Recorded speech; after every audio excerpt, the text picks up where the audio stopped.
चलिए देखिए,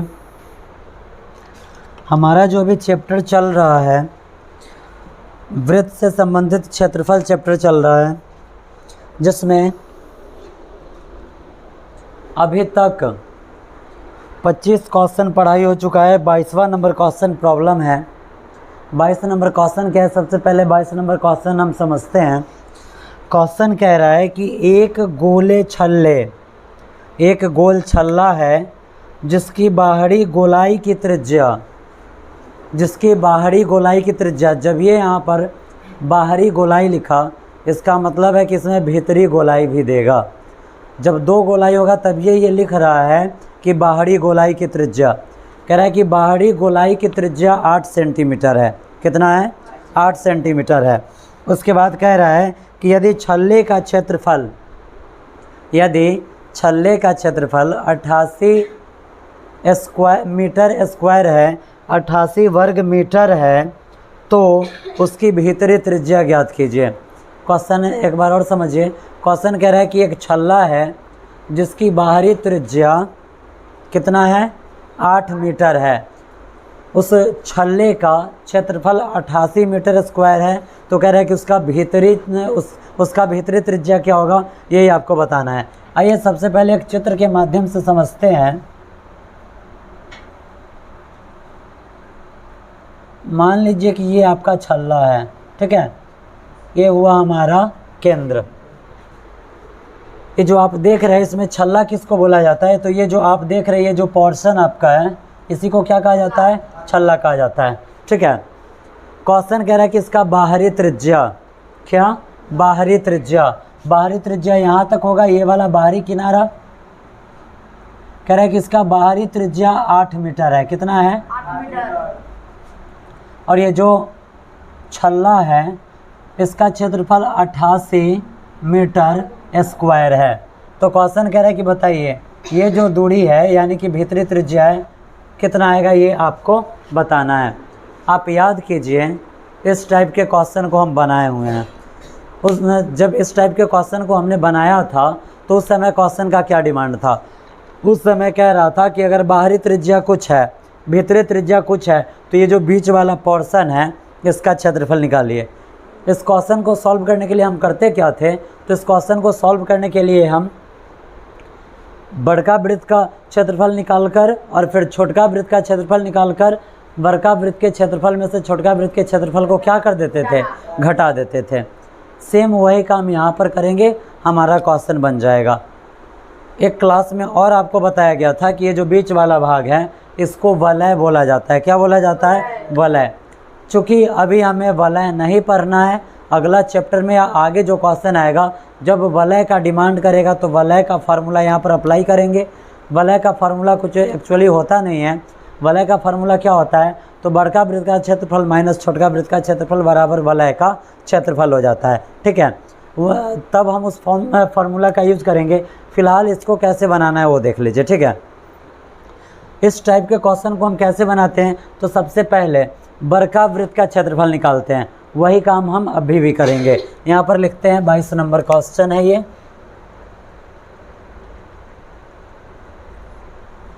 आप बताइए जरा, यहाँ पे आप यहाँ पर बताइए, जो बड़का वृत्त है इसका त्रिज्या कितना दे रहा है? 8 मीटर है। हम यहाँ लिखेंगे 8 मीटर त्रिज्या वाले वृत्त का क्षेत्रफल लिख दें। क्या लिखना है? 8 मीटर त्रिज्या वाले वृत्त का क्षेत्रफल क्या होता है? पाई आर स्क्वायर होता है। आप पाई का मान मत डालिए, पाई को आप रहने दीजिए पाई। क्यों? क्योंकि आगे चलकर हम इसको कॉमन लेंगे, एक बार मान डालेंगे, हमारा काम इजी वे में निकल जाएगा। पाई को पाई छोड़ देते हैं। आर यहाँ पर क्या है? 8 है, तो आर यहाँ जो आर है इसको 2 बार लिखना है, यानी कि 8 को कितना बार लिखना है? 2 बार। वो भी किस चीज़ में? गुणा में। यहाँ लिख देते हैं 8 × 8, 8 8 64, और 64 से पाई में गुणा होगा, 64 पाई हो गया। समझने में कोई दिक्कत नहीं ना? इसका त्रिज्या 8 था, इसका त्रिज्या हमें पता नहीं है, तो इसके त्रिज्या को हम ले लेते हैं आर। क्या ले लेते हैं? आर। अब यहाँ हम लिखेंगे क्या? लिखेंगे पुनः। क्या लिखेंगे? पुनः। लिखेंगे r मीटर त्रिज्या वाले वृत्त का क्षेत्रफल। वृत्त का क्षेत्रफल क्या होता है? पाई आर स्क्वायर। जरा आप बताइए कि यहाँ जो त्रिज्या है, त्रिज्या को हमने r ही लिया है, तो यहाँ r की जगह पर r डालने से कुछ फ़ायदा होगा? नहीं ना। अब हम उसके बाद हम पिछले क्वेश्चन में हमने क्या किया था? हमने लिखा था बचे हुए भाग का क्षेत्रफल, लिखा था हम यहाँ पर फिर वही लिखेंगे। क्या लिखेंगे? लिखेंगे यहाँ पर बचे हुए भाग का क्षेत्रफल। बचे हुए भाग का क्षेत्रफल कैसे निकलता है? तो बचे हुए भाग का क्षेत्रफल निकालना होता है तो बड़का वृत्त के क्षेत्रफल में से छोटका वृत्त के क्षेत्रफल को हम घटा देते हैं। वही काम करेंगे। लिखेंगे 8 मीटर त्रिज्या वाले वृत्त का क्षेत्रफल माइनस r मीटर त्रिज्या वाले वृत्त का क्षेत्रफल। ठीक है, आपको मान किस चीज़ का निकालना है? r का निकालना है। चलिए आगे बढ़िए। यहाँ पर देखिए हमने क्या लिखा है, तो बचे हुए भाग का क्षेत्रफल। अब ये जो देखिए आपका ये जो बचा हुआ भाग है इसका क्षेत्रफल कितना दे रहा है? 88 मीटर स्क्वायर दे रहा है। हम यहाँ पर डायरेक्ट लिखते हैं 88। क्या लिखेंगे? 88 के बराबर में ये जो 8 मीटर त्रिज्या वाला वृत्त है इसका क्षेत्रफल कितना आया है? 64 पाई आया है ना। उसके बाद माइनस ये r मीटर त्रिज्या वाले वृत्त का क्षेत्रफल पाई आर स्क्वायर आया है। यहाँ पर 2 गो पाई है, पाई को हम क्या ले लेंगे? कॉमन ले ले, पक्का ना। अब लिखते हैं 88 के बराबर में पाई हम यहाँ पर कॉमन ले लेते हैं तो यहाँ पर क्या बचा? 64 माइनस आर स्क्वायर। समझने में किसी को कोई तकलीफ़? पाई का मान क्या होता है? 22/7। तो अब यहाँ देखिए 88 के बराबर में 22/7 और यहाँ पर लिखेंगे 64 माइनस आर स्क्वायर। नीचे वाला अगर यहाँ पर तिरछा गुना करते तो नीचे वाला ऊपर और ऊपर वाला नीचे आ जाएगा, यानी कि 88 × 7 और बट्टा में क्या आ जाएगा? 22 के बराबर में 64 माइनस आर स्क्वायर।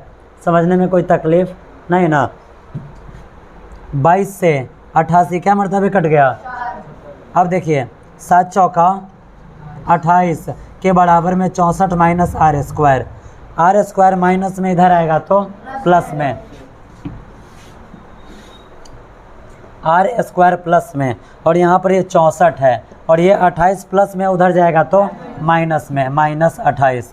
तो आर स्क्वायर बराबर 64 में से 28 घटाइए, 14 में से 8 गया 6 और 5 में से 2 गया 3। स्क्वायर को उधर भेज दें, जब स्क्वायर उधर जाता है तो क्या चढ़ जाता है? रूट। लिख दें r बराबर √36। 36 का वर्गमूल क्या होता है? 6। आपको मान किस चीज़ का निकालना था? r का मान निकल गया 6। क्वेश्चन किस चीज़ में है? मीटर में है, तो यहाँ डाल देंगे मीटर। आंसर बन गया क्वेश्चन। समझने में कोई तकलीफ़ नहीं ना। आगे बढ़े, चलिए।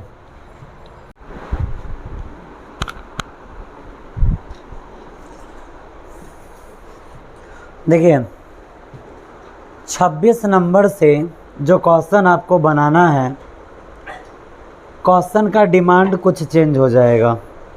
क्वेश्चन का डिमांड क्या चेंज होगा? तो अभी तक आपने जो क्वेश्चन बनाया है, क्वेश्चन में क्या है? तो त्रिज्या दे रहा है, प्रत्येक क्वेश्चन में त्रिज्या दिया गया है और आपसे वृत्तखंड का क्षेत्रफल, त्रिज्यखंड का क्षेत्रफल, बचे हुए भाग का क्षेत्रफल, वृत्त का क्षेत्रफल, यही निकलवाया है। अब जो क्वेश्चन है, इस क्वेश्चन में 2 आकृतियाँ, कम से कम कितनी आकृतियाँ देगी? 2 आकृतियाँ देगी और प्रत्येक क्वेश्चन में एक ही चीज़ निकालना है, बचे हुए भाग का क्षेत्रफल। अब इस क्वेश्चन में, अब ये जो 26 नंबर से क्वेश्चन है, जब हम आगे बढ़ेंगे तो प्रत्येक क्वेश्चन में हमें एक फार्मूला का यूज करना ही है। किसका? त्रिज्यखंड का क्षेत्रफल। यह त्रिज्यखंड होता क्या है?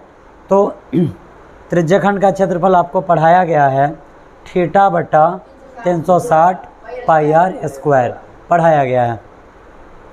क्वेश्चन पढ़ने से पहले कुछ पॉइंट्स आप समझ लीजिए ताकि समझने में क्या होगा? सहूलियत हो जाएगा। देखिए एक वृत्त है, ठीक है। जब वृत्त को हम बीचे बीच बांट दिए, तो ये क्या हो जाता है, अर्धवृत्त। क्या हो जाता है, अर्धवृत्त। यानी कि ये कुछ इस टाइप का फिगर बनाता है।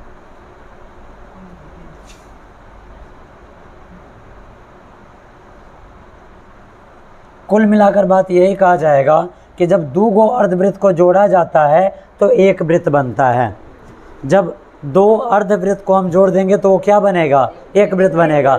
लेकिन उसके लिए शर्त क्या होना चाहिए, तो इसका ये जो डायामीटर है यानी कि व्यास है, क्या होना चाहिए, व्यास आपस में होना चाहिए बराबर। क्या होना चाहिए, ये जो व्यास है ये व्यास आपस में हो जाना चाहिए बराबर। समझने में कोई तकलीफ नहीं ना।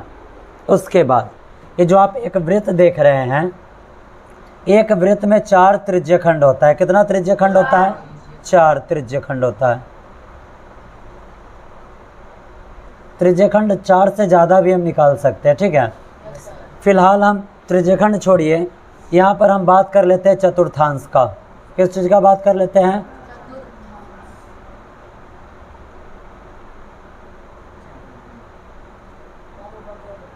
ठीक है। अब आप देखिए यहाँ पे, जब एक वृत्त को 4 भागों में बांटा जाता है, एक वृत्त को कितने भाग में बांटा गया, 4 भाग में, तो यहाँ पर हमें क्या क्या चीज़ मिलेगा वो देखिए।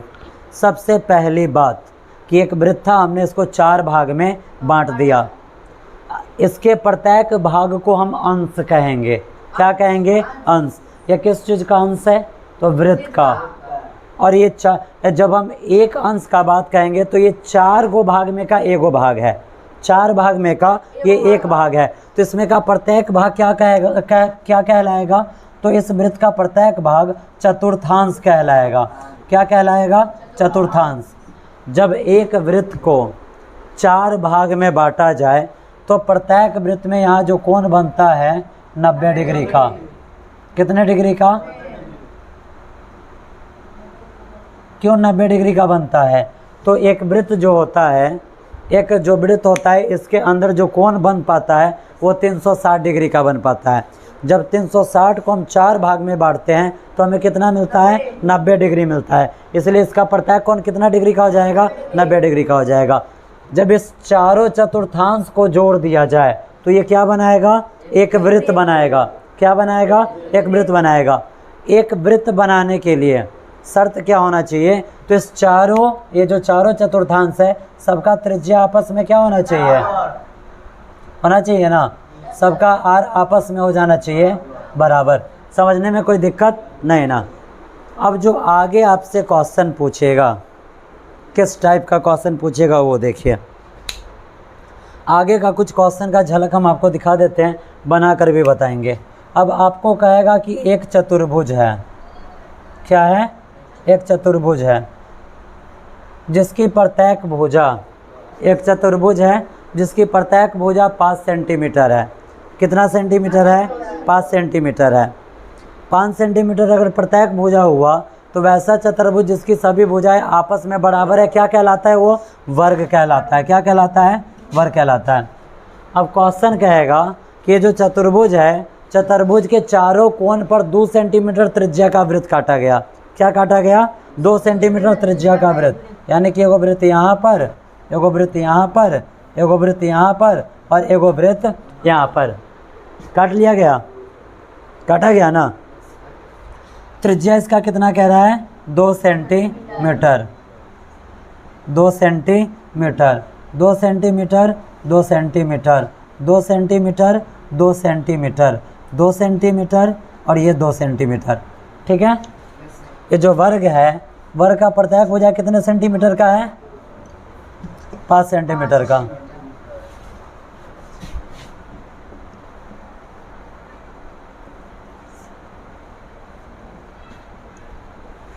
ठीक है, यहाँ तक समझने में कोई परेशानी। क्वेश्चन का डिमांड आएगा अब, क्या क्वेश्चन का डिमांड आएगा कि जो बचा हुआ भाग है इसका क्या निकालना है, क्षेत्रफल निकालना है। प्रत्येक क्वेश्चन में कुछ ऐसा ही सिचुएशन होगा। अब जरा आप देखिए, इस क्वेश्चन छापने वाले का बदमाशी कि यहाँ पर 4-4 गो वृत्त है, उसको वृत्त नहीं दिखा, उसको ये चतुर्भुज नहीं दिखा, उसको दिख गया कौन सा भाग, बीच वाला भाग, अब कह रहा है कि इसका क्षेत्रफल निकालिए। जब अगर वो इतना नहीं करेगा, इतना नहीं देगा, तो इसे बढ़िया है कि पहला दूसरा क्लास वाले को मैथ बना कर देगा। मैथ का जो बुक है पहला दूसरा क्लास वाले के लिए, पाँचवा छठा क्लास वाले के लिए छापेगा। जब आप 10th क्लास में हैं तो कुछ ना कुछ वर्क आपसे करवाएगा हो ना। अब देखिए करना क्या है, अगर इस टाइप का क्वेश्चन बनाना हो तो हम क्या करेंगे। सबसे पहले हम देख रहे हैं यहाँ पे कि ये पूरा भुजा कितना सेंटीमीटर का है, 5 सेंटीमीटर का है। 5 सेंटीमीटर का है, जिसमें 2 सेंटीमीटर ये, 2 सेंटीमीटर ये छट गया, तो यहाँ से यहाँ तक बचेगा 1 सेंटीमीटर बचेगा ना। ऐसा ही प्रत्येक सिचुएशन में आएगा, लेकिन इसका कुछ यूज है नहीं। जब इस टाइप का क्वेश्चन बनाना हो तो आप सबसे पहले देखिए आपके पास है क्या, आपके पास है क्या, उस हिसाब से आपको काम करना है। हम देख रहे हैं कि हमारे पास यहाँ पर एगो वर्ग है। क्या है? वर्ग है। और इस फिगर में आप देखिए यहाँ पर ये वृत्त का टुकड़ा है, यहाँ पर इस वृत्त का टुकड़ा है, यहाँ पर ये वृत्त का टुकड़ा है और यहाँ पर ये वृत्त का टुकड़ा है। प्रत्येक वृत्त के टुकड़े को क्या बोला जाता है? चतुर्थांश। यहाँ पर क्या गो चतुर्थांश आपको दिख रहा है? यहाँ पर चतुर्थांश है। क्या गो चतुर्थांश है? 4 गुने चतुर्थांश है। जब 4 को चतुर्थांश मिल जाए और सबका त्रिज्या आपस में बराबर हो जाए तो वो क्या बना देता है? एगो वृत्त बना देता है। ये 4 चतुर्थांश या एक वृत्त हो जाएगा ना। अब आपसे पूछ रहा है कि ये जो बीच वाला भाग है इसका क्षेत्रफल निकालिए। कैसे निकलेगा? इस पूरा का हम क्षेत्रफल निकालेंगे और इसमें से इसको हम घटा देंगे। आपको सिर्फ इतना भाग का क्षेत्रफल निकालना है। कौन सा? ये वाला जो बीच वाला पोर्शन है इसका। तो हम क्या करेंगे, पूरा ये चतुर्भुज का क्षेत्रफल निकाल लेंगे और इसमें से इसका क्षेत्रफल, इसका क्षेत्रफल, इसका क्षेत्रफल और इसका क्षेत्रफल क्या कर देंगे? घटा देंगे। बीच वाले भाग का क्षेत्रफल निकल जाएगा। कुल मिलाकर कहानी यही बनता है कि वर्ग के क्षेत्रफल में से हम क्या करेंगे, इसको यहाँ पर घटा देंगे या एक वृत्त के क्षेत्रफल को घटा देंगे तो इस बीच वाले पोर्शन का मान हमें मिल जाएगा। समझने में कोई तकलीफ? जब भी बचा हुआ भाग का क्षेत्रफल बोलेगा तो हम करेंगे क्या? पूरे भाग का क्षेत्रफल निकालेंगे और उस पूरे भाग में जो चीज़ इंक्लूड रहेगा उस इंक्लूड वाले चीज़ को हम क्या करेंगे? घटा देंगे, हमारा आंसर आ जाएगा। ठीक है। इस क्वेश्चन को बनाने के लिए जो बच्चा ध्यान नहीं दे रहा है उसको देखिए क्या परेशानी होने वाला है। इस क्वेश्चन को बनाने के लिए जब क्षेत्रफल निकालना है तो सबसे पहले उसको वर्ग का क्षेत्रफल पता होना चाहिए, चतुर्थांश का क्षेत्रफल पता होना चाहिए या एक वृत्त का क्षेत्रफल पता होना चाहिए। अब चतुर्थांश का क्षेत्रफल क्या होता है, माइंड में ये बात आएगा। तो आप याद कीजिए, आप अपना प्रीवियस क्लास जो बीता हुआ क्लास है आपको बताया गया था कि आप क्या कीजिए, जब ये चतुर्थांश या अर्धवृत्त पूछ रहा है तो लिखना क्या है? सबसे पहले वृत्त का क्षेत्रफल πr²। अर्धवृत्त पूछ रहा है तो बट्टा में लिख दीजिए 2 और चतुर्थांश पूछ रहा है तो बट्टा में लिख दीजिए 4। ये इसका हो गया क्षेत्रफल। समझने में कोई परेशानी नहीं ना? चलिए देखिए 26 नंबर क्वेश्चन हम आपको दिखा देते हैं। आप अपना बुक निकालिए और सामने रखिए। वृत्त से संबंधित क्षेत्रफल का 26 नंबर क्वेश्चन है और अगर आप ध्यान दे रहे हैं तो 100% क्वेश्चन समझ में आएगा, कहीं पर कोई परेशानी नहीं होने वाली है। ठीक है, अगर आप ध्यान से समझते हैं तो। देखिए 26 नंबर क्वेश्चन क्या है? 26 नंबर क्वेश्चन कह रहा है कि ABCDE एक समपंचभुज है। क्या है? समपंचभुज है। समपंचभुज कैसे बनता है जरा देखिए। हम यहाँ पर एक समपंचभुज सबसे पहले हम बना लेते हैं। एक भुजा ये हुआ, ठीक है, एक भुजा ये हुआ, एक भुजा ये हुआ, एक भुजा ये हुआ और एक भुजा ये हुआ। इसमें कितने भुजाएं हैं? 1 2 3 4 5। इस समपंचभुज का नाम क्या दिए हुआ है? तो इस समपंचभुज का नाम दिए हुआ है ABCDE। ABCDE। ठीक है। क्वेश्चन कह रहा है जिसके प्रत्येक भुजा की लंबाई 5 सेंटीमीटर है। जिसके प्रत्येक भुजा की लंबाई क्या है? 5 सेंटीमीटर है।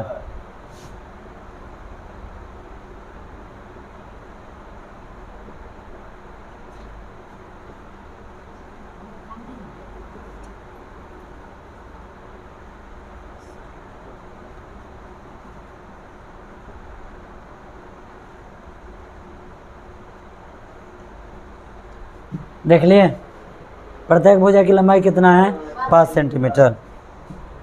अब कह रहा है कि इसके प्रत्येक शीर्ष पर 2 सेंटीमीटर त्रिज्या के वृत्त बनाए गए हैं। अब इसका जितना शीर्ष है सब पर कितना सेंटीमीटर का वृत्त बनाया गया है?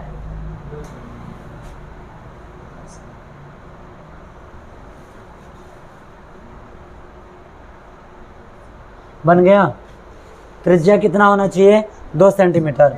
इस वृत्त का ये केंद्र हो गया, ये भी 2 सेंटीमीटर और ये भी 2 सेंटीमीटर, ये भी 2 सेंटीमीटर, ये भी 2 सेंटीमीटर, ये भी 2 सेंटीमीटर और ये भी 2 सेंटीमीटर, ये भी 2 सेंटीमीटर, ये भी 2 सेंटीमीटर, ये भी 2 सेंटीमीटर और ये भी 2 सेंटीमीटर। ठीक है, समझने में कोई दिक्कत नहीं ना। अब कह रहा है कि समपंचभुज के भीतर के त्रिज्य खंडों के क्षेत्रफलों का योग बताइए। कह रहा है कि यहाँ जो ये समपंचभुज है इसके भीतर, समपंचभुज के भीतर के त्रिज्य खंडों के क्षेत्रफलों का योग बताइए। इस भाग का, इस भाग का, इस भाग का और इस भाग का क्षेत्रफल निकालना है। इस सब का क्षेत्रफल निकालकर सबको जोड़ देना है। ज़रा आप बताइए, आपको पहले भी बताया गया है कि एक वृत्त है, इसमें से अगर कुछ भाग काट कर निकाल लिया जाता है तो उसको त्रिज्यखंड बोला जाता है। और त्रिज्यखंड का क्षेत्रफल निकालने के लिए फार्मूला होता है θ/360 πr²। पाई का मान पता है, आर का मान पता है, थीटा का मान दिया हुआ है यहाँ पर नहीं, थीटा का मान यहाँ पर दिया ही नहीं। हम करेंगे क्या, सबसे पहले थीटा का मान निकालेंगे। थीटा का मान कैसे निकालेंगे, तो सबको जोड़ना है ना, तो सबको जोड़ देंगे थीटा के मान को। ठीक है, प्रत्येक थीटा के मान को जोड़ देंगे।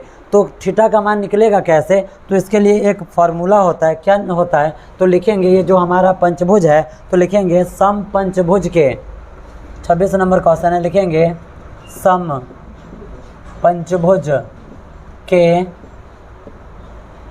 अंतः कोणों का योगफल, कोणों का योगफल। सम पंचभुज के अंतः कोणों का योगफल जो होता है इसका फार्मूला हो जाता है 2 × n-2।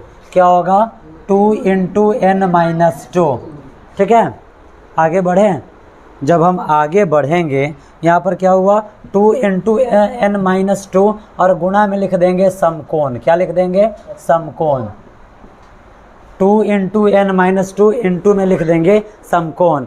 जब भी किसी भी चीज़ का अगर अंतः कोण का योगफल निकालना हो, क्या निकालना हो, अंतः कोण का योगफल, तो हम करेंगे क्या, उस समय हम अगर किसी भी आकृति के अंतः कोणों का योगफल निकालना है तो आपको करना है 2 × n-2 इंटू में समकोण।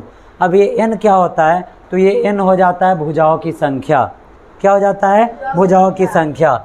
जब हम आगे बढ़ेंगे तो देखिए 2 और यहाँ पर n। इस पंचभुज में क्या को भुजा है, 5 भुजा है, 1 2 3 4 5। तो n के जगह पर लिखेंगे 5 - 2 और गुणे समकोण कितने डिग्री का होता है, 90 डिग्री का होता है। जब हम आगे बढ़ाएंगे तो 2 × 5 में से 2 गया, 3 × 90 डिग्री।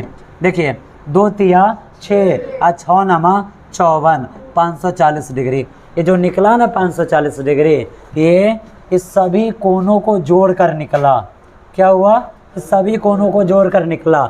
कितना जोड़कर निकला है, 540 डिग्री। 540 डिग्री जोड़कर निकला है। अब यहाँ पर क्या गो कोण है, 5 गो है। तो देखिए 5 से कम 5 कट गया, 4 उतरा, 0 डालकर इस 0 को डालेंगे और 5 8 40, यानी कि प्रत्येक कोण कितने कितने डिग्री का है, 108 डिग्री का है। जब हम समपंचभुज निकालने जाएंगे, जब हमने यहाँ पर समपंचभुज के अंतः कोणों का योगफल निकाला है तो 540 डिग्री आया है। और इस यहाँ पर जो समपंचभुज का अंतः कोण है वही त्रिज्यखंड का भी कोण है। तो अब हम करेंगे क्या, अब हम नेक्स्ट स्टेप में चलेंगे। लिखेंगे, क्वेश्चन का डिमांड है कि त्रिज्यखंड के योगफल बताइए। लिखेंगे सम पंचभुज में निर्मित त्रिज्यखंड के क्षेत्रफलों का योग बराबर क्या हो जाएगा, अब ज़रा आप हमें बताइए, त्रिज्यखंड का क्षेत्रफल निकालना है। तो त्रिज्यखंड का क्षेत्रफल क्या होता है? थीटा बटा 360 पाई आर स्क्वायर होता है। इसमें कै गो त्रिज्यखंड बना हुआ है? तो कै गो का क्षेत्रफल निकालना है? 5 गो का। अब हम 5 बार त्रिज्यखंड का क्षेत्रफल निकालकर सबको जोड़े, इससे बढ़िया है कि हम इसमें 5 से कर दें गुणा कर देंगे। क्यों? क्योंकि अगर मान लीजिए 5 को हम 5 बार जोड़ते हैं, फिर भी क्या आता है? 5 5 10, 5 15, 5 20 और 5 25। लेकिन इस 5 में हम 5 से गुणा कर दें, फिर भी क्या आ जाता है? 25 आ जाता है। समझने में कोई दिक्कत? हम इसमें आसानी से गुणा कर सकते हैं। चलिए, जब हम आगे बढ़ेंगे तो आप देखिए यहाँ पे 5 गुणे थीटा का मान कितना निकला? 108 डिग्री। 108 और बट्टा में 360। पाई का मान क्या होता है? पाई का मान होता है 22/7। और आर स्क्वायर में प्रत्येक जगह त्रिज्या कितना है? 2 है। तो आर को 2 बार लिखना है, तो 2 गुणे 2 लिख दें। ज़रा आप बताइए, 108 में 5 से गुणा करेंगे तो कितना आ जाएगा? 108 में अगर हम 5 से गुणा करते तो कितना आता है? 540 आता है। क्या आ जाएगा यहाँ पे? यहाँ पर आ जाएगा 540 बट्टा 360 आगुणे 22/7 आगुणे 2 गुणे 2। ये दोनों 9 के पारा से कटेगा। हाँ, कैसे? 9 छक 54 और 9 चौका 36 कट गया। अब ये और कटेगा किस चीज़ के पारा से? 2 के पारा से। 2 तिया 6 और 2 दूनी 4। 2 से 1 2 यहाँ का कटेगा। आपके पास बचा क्या? तो आपके पास बच गया यहाँ का 3 गुणे 22/7 और यहाँ का 1 2 है ना बचा। आंसर कितना है? देखिए, आंसर दशमलव में दे रहा है या बट्टा में दे रहा है? फटाक से देखिए, बट्टा में है। चलिए आगे बढ़िए। देखिए 22 या 66 और 66 में जब हम 2 से गुणा करते हैं, 66 में जब हम 2 से गुणा करते हैं तो 2 छक्का 12 का 2 हासिल है, 2 छक्का 12 और 1 13, 132/7। इसको आप क्या कीजिए? पूर्णांक में 132 में 7 से हमने भाग दिया था। जिसको समझ में नहीं है एक बार फिर से देख लीजिए। 7 एकम 7, घटाएंगे 6 बचेगा, 2 यहाँ पर उतरा। अब 7 8 56, अगर 62 में से 56 जाता है 6 बच जाएगा। ठीक है, करना क्या है, कैसे लिखना है? तो नीचे यहाँ 7 है तो यहाँ पर आ जाएगा 7, नीचे वाले को ऊपर और उधर वाले को इधर, सेंटीमीटर स्क्वायर हो जाएगा इसका आंसर। समझने में कोई दिक्कत? बनेगा क्वेश्चन? चलिए आप आगे क्वेश्चन ट्राई करके आएंगे आप लोग 35 तक। ठीक है, जो क्वेश्चन बनेगा ठीक है, नहीं बन पाएगा अगले दिन अगले क्लास में आपका प्रॉब्लम सॉल्व किया जाएगा।